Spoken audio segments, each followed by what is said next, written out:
Welcome to the Best Little Town Podcast, your go-to source for everything happening in the town of Bedford's local government. Whether it's new initiatives or important decisions shaping our town's future, you'll hear it right here. Brought to you by Grove Street FM and hosted by Town Manager Bart Warner. This podcast is dedicated to keeping our residents informed and engaged. Good morning. It is Wednesday, November 15th, and you are listening to the Best Little Town Podcast. My name is Bart Warner. I have the privilege of serving as the town manager of Bedford, and we have worked with our partners at Grove Street FM to develop this show to provide another layer of information, insight, and accountability into the operations of the town and provide a recap of what actions the leadership are taking and what issues may be impacting you. And we also want to know what issues are of importance to you. So as much as I'm going to talk this morning in this first episode about a recap of last night's council meeting, I want to invite you to reach out to me directly. Probably the best way to do that is via email at bwarner@bedfordva.gov. If there is a question you have anytime, I'm happy to hear from you because that's what you pay me to do. But also there might be something that you bring to my attention that probably is important to your neighbors as well, and we will bring that to the attention of council and also try to cover it publicly in this podcast and in our other outlets. So again, just wanted to thank you very much for your time and attention and explain to you what we're trying to accomplish here. And we'll jump right into what's been happening directly with town council and specifically the actions that were taken at last night's council meeting. This is a good time to mention that the town council meets on the second and fourth Tuesdays of every month at 7 o'clock p.m. upstairs in the council chambers at 215 East Main Street. We love to have people show up personally. We do have opportunities for people to sign up and speak directly to council about, frankly, anything that's on your mind. We also broadcast live. We also stream those videos of the meetings, so they're always available. Again, we want people to know what's going on. There are a lot of exciting activities underway in the town. There are a lot of changes afoot, so it's of great importance for us to have great communications with the community and throughout the community. And with that, I'm going to just start right in with recapping last night's council meeting. We had several things on the agenda last night that were covered, and I'm kind of going to go through this in order, but I'm going to swing back to a couple of the things that were discussed to provide greater detail in just a moment. As part of their regular administrative actions last night, council appointed a member to the Bedford Regional Water Authority. A lot of people still are a little confused about that and the fact that the town of Bedford is not directly responsible for water and sewer service in the town. When we were a city, we performed that role, but as part of the reversion, we joined with the Bedford County Public Service Authority to create the Bedford Regional Water Authority. That is a separate agency. It's actually kind of a quasi-government in and of itself, but they focus exclusively on providing excellent water and sewer service throughout the county. And they're a great partner and we appreciate what they do. Our direct relationship with them is that we have currently 2 positions on their board of directors that are appointed by our town council, and that's based on the number of customers in the entire system. So that's background for what the authority does in general. We did have a term that was expiring at the end of this calendar year. A gentleman named Mike Moldenauer has been serving on the board of directors for the past, I think it's 4 years. Maybe it's 3. I should double check that to make sure I give you the best information. In any event, Mr. Moldenauer expressed a willingness to continue, and council, after soliciting applications, decided to go ahead and reappoint Mr. Moldenauer. I will say we had a couple of other citizens who stepped up and indicated a willingness to serve, but then they had subsequently withdrawn their candidacies. And Mr. Moldenauer is been on that board for a long time, is a respected and active member, and provides a good level of continuity. The other thing I'll mention, though, is in addition to town council, we just had an election, and we appreciate everybody who ran. We have several opportunities for service, including the Water Authority Board. There's also the Planning Commission, the Housing and Redevelopment Authority, the Economic Development Authority, and the Keep Bedford Beautiful Commission, just to name a few. And occasionally we do have vacancies on those various boards. We advertise those in the Bedford Bulletin, but we also will be posting those on our social media outlets, including our website. So if you have a desire to serve your community and have some ideas to share and a little bit of time, we would encourage you to consider that. The next item on last night's agenda was a request to close streets for Christmas in Centertown observances.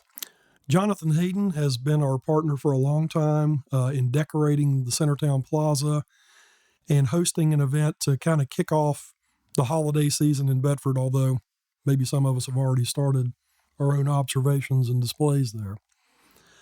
But Jonathan is hosting a tree lighting at Centertown Plaza, which is at the intersection of Bridge and Main.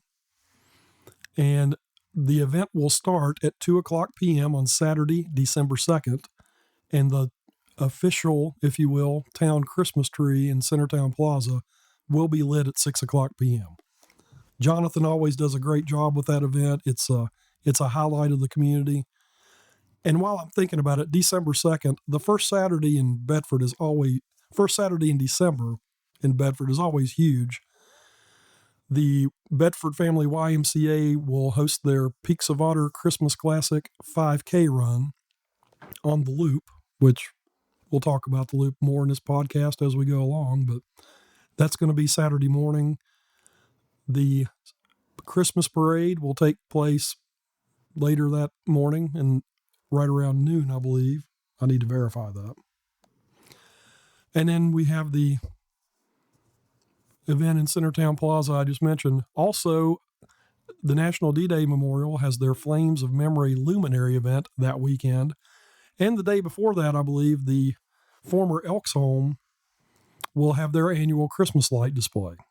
And it's just a great day of activities on that first Saturday of December, and it's one of the things Bedford's really, really renowned for. Of course, given all that, Council had no problem in approving Mr. Hayden's request. Again, mark December 2nd on your calendars. There's a lot of great activities going on in Bedford related to the holidays, including Christmas in Centertown from 2:00 to 6:00 p.m. Moving on with the agenda, one of the things we had last night was a presentation by our Public Works Director, Mr. D.W. Lawhorn. Mayor Tim Black has recently been trying to explain to the community a little bit more about the operations of the town, and beginning last month, we had a presentation from Chief Ronnie Lewis about the operations of the police department. At the second meeting in October, John Wagner came and talked to us about the electric department. And last night, D.W. Lawhorn joined us for the Public Works presentation. And I would invite everybody to go back the videos I've referenced of those meetings in October to see the information that my other colleagues presented.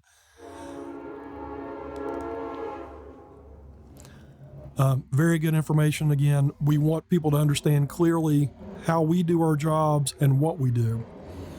And I'm blessed to work with some really talented folks at all levels of the community that provide excellent service that we're proud of. But anyway, last night, DW joined us as a continuation of that information process. And Public Works does everything. They do a lot of things that people don't really understand or may not even be aware of, but some of the obvious things are the curbside trash pickup, the curbside services such as leaf pickup, things like that.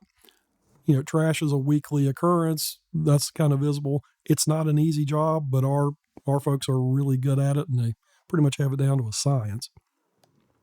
But in addition to that, Public Works takes care of all our facilities. And when I say that, that encompasses all the buildings that are owned by the town, and we own quite a few properties. including but not limited to the municipal building and the physical locations of each of our departments, but also all the town parks, all the streets, all the sidewalks. Anything that is owned by the town of Bedford is maintained by the Public Works Department. We also operate cemeteries in town, which is somewhat unusual for towns to do, but it's a service we provide. We used to mention when we were an independent city and had a recreation department that we provide services from cradle to the grave, truly, here in town. DW's folks are in charge of all that. They do an excellent job. And one of the things I want to point out to folks is the hardworking people in our department there specifically are amazing in their flexibility in addition to their technical knowledge. And whereas, we have job titles that might be fairly specific, all of our employees jump in and handle things as they're needed, and they don't really have to be directed too much to do that because they're motivated to serve the citizens and they do a great job of it. For example, when I mention the things like street maintenance, fixing sidewalks, mowing the rights of way that we own, mowing the grass, maintaining the cemeteries, picking up the trash, those are all accomplished by basically the same pool of folks. So the people who work for us, their job title might be maintenance technician, or it may be something specific to a facility, but the truth of the matter is they jump in to get things done. And D.W. Lawhorn and his staff there, they have servant hearts and they do a really good job, and I can't say enough about them. But D.W. gave a synopsis of that last night, actually more than what I just told you, and it's good information, so I'd invite you to check it out. The next item on the agenda was a presentation from the Virginia Department of Transportation, consideration of a roundabout at the intersection of Independence Boulevard, Longwood Avenue, Forest Road. I'm going to come back to that in just a minute, kind of go through the rest of the agenda, but there's a lot of information related to that probably is of interest to everybody in the community. The next item was a presentation regarding a proposed passenger rail stop in town, and I'm also going to come back and tell you a lot more about that in just a moment. Most of the other things we did last night were administrative in nature. We did make a budget amendment. We were fortunate to receive some additional funds from the state for our police department. That's referred to as 599 funds. If you're interested, you can watch the meeting and we explain what those are. But basically, it's money the state provides our police department for operational needs. It can only be used for certain things, and we're glad to get that support from the Commonwealth, and we will put it to good use. The next item on the agenda was a resolution canceling the second council meeting in December. I mentioned that we meet the second and fourth Tuesdays of every month. It's not unusual for council to cancel that second meeting in December as it falls between the Christmas and New Year's holidays. And we appreciate the service that council members provide, but they're also human beings, and we don't mind them giving themselves one night off every now and again. And typically we don't have a very hefty agenda at the end of December anyway. So there will not be a meeting on December 28th next month, but we will meet December 14th. I think I'm right about those dates. A couple of other administrative things related to a request from the National D-Day Memorial related to work that they are planning to conduct on their site. The D-Day property was basically provided by what was then the city of Bedford. And when that was transferred to the foundation, the city, now the town, still retains some property around it. Occasionally, the activities that the memorial kind of butt up against our property line, and they were requesting permission to be present on our property to construct an exciting capital project that they have in mind. There will be some more details forthcoming on that because we are the government. Some of our processes are a little bureaucratic, and turns out we may have to take some more separate action on that. The last item considered last night was a resolution in support of the Virginia 250 Commission. The Virginia 250 Commission is an organization that's basically been set up in the Commonwealth to coordinate observances of the 250th anniversary of American independence, which will be coming up in 2026. I think Delegate Terry Austin is actually the head of that commission, and they are getting ahead of the curve to start coordinating activities and develop plans and asking all localities to develop planning committees. The Bedford County Board of Supervisors adopted a resolution back in September indicating their support of the program. Basically, last night, Town Council stated that we are also on board and ready to support the county, as well as the commission, in some exciting celebrations of our nation's history and our independence coming up a couple of years from now. So we look forward to some good things from that. So let me get back to the roundabout. Some folks in the community might be aware of the situation that exists at what we call the Forks intersection. And I'm calling it that because it's the location of Forks Country Restaurant, which they're not given commercial consideration, but I'll tell you, if you haven't eaten at the Forks, you need to try it. It's really good cooking. But that intersection, for folks who are familiar with it in town, or maybe folks who aren't, is pretty complicated.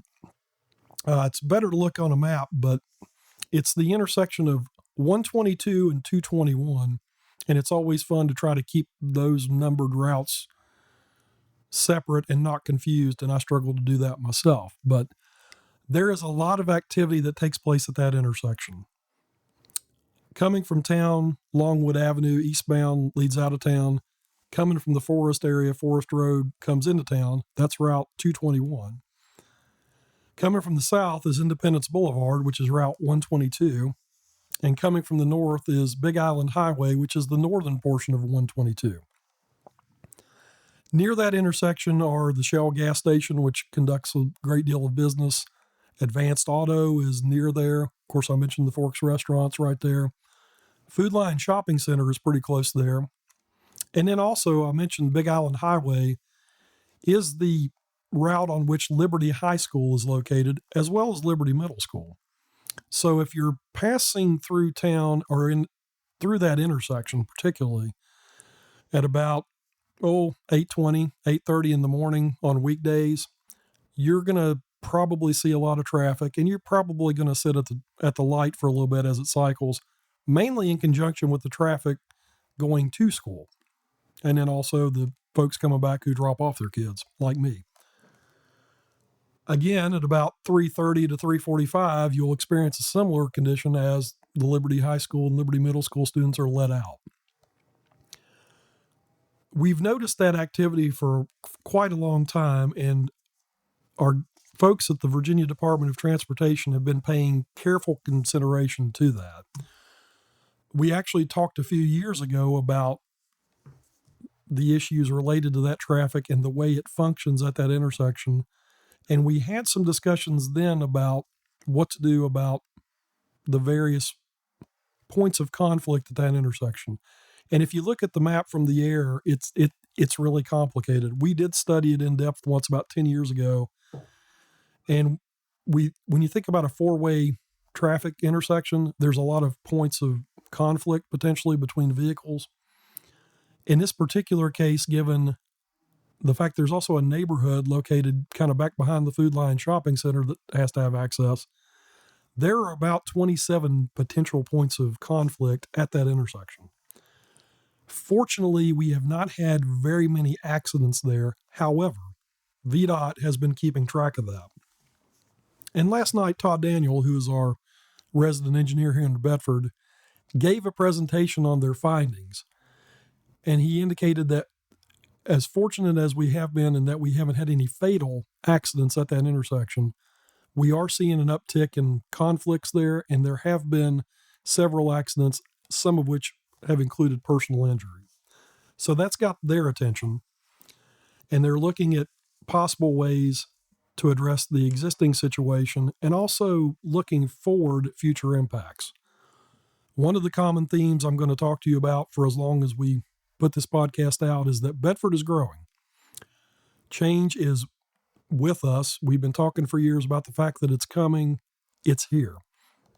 We have numerous projects coming out of the ground. There are numerous projects by developers being talked about that will be forthcoming. And all that contributes to some things throughout town, such as traffic, that we're going to need to examine. The Forks intersection I mentioned is just one of those. We know there's about 130 unit subdivision that's coming out of the ground on the south end of Independence Boulevard. We know that there are more people moving into our community.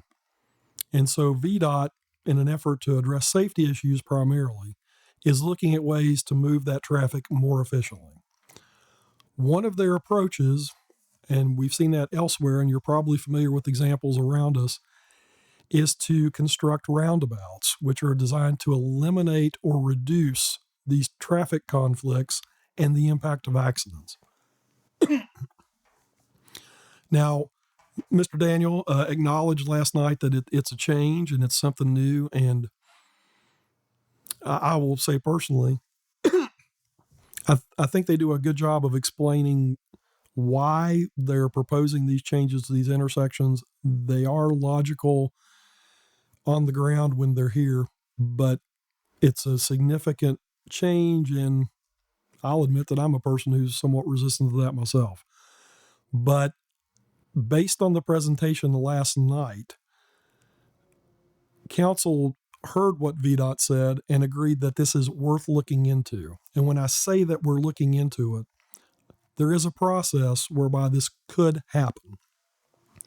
And the process is this. We're looking at a funding project through the Virginia Department of Transportation that would be funded by VDOT. There would not be any local taxes involved. There would not be any town monies involved. This would be a project undertaken by the Virginia Department of Transportation through their Smart Scale program. The Smart Scale program is a pretty intensive examination of proposed projects such as this one that evaluate all the factors involved, including costs, including benefits, including impacts. There will be several opportunities for public input. I'm sure the town council will have a separate public information meeting, but what we've agreed to do is to submit an application for Smart Scale. That would initiate a process that lasts just about 2 years, in which, if it proceeded, ultimately there would be a proposed project, in this case a roundabout at that intersection, that would then be evaluated against any other projects throughout the Commonwealth of Virginia. So the first thing I want to tell you is, even if there's direction to move forward with this proposal, there's no guarantees that it's going to happen anytime soon. And frankly, there's no guarantees that it's going to happen at all, because that ranking system is based on what happens throughout Virginia. And we don't really know what other applications might be forthcoming. So again, we're at the very first step of an application process that lasts approximately 2 years. If this project moved forward, and if a roundabout were approved for funding, it would then enter what's called the VDOT 6-year improvement program. And when I say 6 years, that's usually the minimum amount of time it takes to undertake a massive project such as this one. There are cases in which maybe things could be expedited if VDOT and the General Assembly determine that there's a great need, but again, typically the 6-year plan is just that. It takes 6 years to accomplish. So if this happens, and I'm still saying if, because all we're doing now is examining things, the roundabout that might actually be proposed probably wouldn't be seen here until approximately 2030 to 2032. So ideally, if this occurs, we've got time to prepare for this change and educate ourselves about it, but that's the background. So if you hear people talking about the roundabout in town, most likely this is the project we're referring to, and this is all the information we have right now. Again, stay tuned. We'll provide more information as it comes. What council did last night was approve staff to work with VDOT to develop an application. That application will be submitted in March of next year, and then we'll start accumulating a lot of data, soliciting a lot of information, and developing a plan that will then be considered. But that's the straight skinny on the Forks intersection and the roundabout there. Again, Mr. Daniel came last night. I'm going to refer to the video of the meeting. There was really good information captured that I would ask you to look at if you're interested in. The next transportation-related issue that's kind of had some buzz around town is the possibility of locating a passenger rail station within the town limits of Bedford. Recently, Amtrak in the last few years extended its service from Lynchburg to Roanoke, and that's been a pretty successful thing for Amtrak. When that first happened, let me back up a bit. The discussion of passenger rail has been ongoing for as long as I've been employed by the town of Bedford, and I came here in 2000. Folks who grew up here probably remember that we had passenger rail service here right up until about 1970 or 71, and then it was discontinued. Within the last 20 years, there's been greater interest in that, and it's become viewed as a more efficient way of intercity travel. And the fact that we happen to be along a major rail track put Bedford in the conversation. When I first came here in 2000, there was an idea called the Trans-Dominion Express, which was primarily developed through the State Department of Transportation to extend rail service throughout the Commonwealth in all corners. And I'm talking about really from Bristol down on the Tennessee line all the way to Northern Virginia. Obviously, this would be a pretty big undertaking, and at the state level, I'm not sure where that discussion happened, but eventually, since we're talking passenger rail and since Amtrak at the federal level does that in the most efficient manner, it's kind of filtered up there, and that's the service that now runs through Bedford. At certain times of day, you'll see the silver Amtrak trains pass through. In order for any locality to be considered for a stop, it has to make business sense. And Amtrak is a publicly funded agency, but they also need to cover their costs. And so one of the things is these decisions can't be purely emotional. They can't be purely political. And even though there seems to be strong emotional support among some folks in the area to have a station here in Bedford, it also has to make sense. And so for about the past 10 years, there's been a grassroots group known as the Bedford Franklin Regional Rail Initiative, comprised of people who are enthusiastic about the idea, who have been compiling information, compiling data, assisting the localities involved with conducting studies. And basically, as a result, at this point, staff at the Department of Rail and Public Transportation, that's at the state level, have determined that Bedford meets the metrics that make sense for Amtrak. So based on that, we're doing some more planning and we're starting some discussions. Last night, Mary Zirkle, who is our Director of Planning and Community Development, gave a presentation of information we'd received from DRPT about what would be involved in placing a passenger rail station in Bedford. There is some specific information that we shared last night about where it might be located.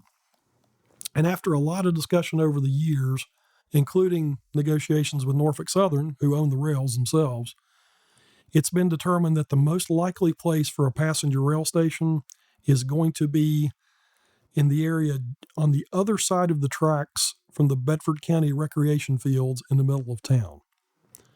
The station would not be a full staffed caretaker station. It probably would be more of a platform with a small parking facility and possibly a kiosk where you'd get your ticket. But that would be accessed from Macon Street, which is just off of 4th Street, right in the middle of the town of Bedford.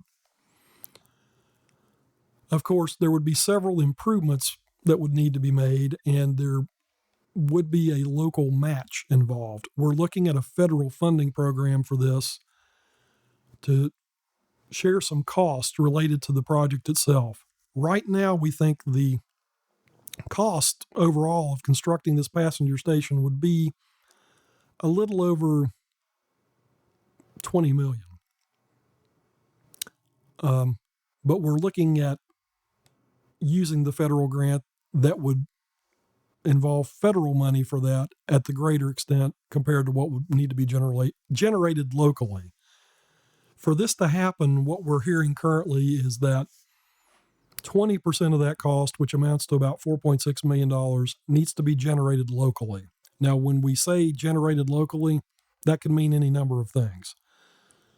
From our perspective, while the town of Bedford is the site of the station and we would be very happy to host it, we don't think it's reasonable for that cost to be borne by the town.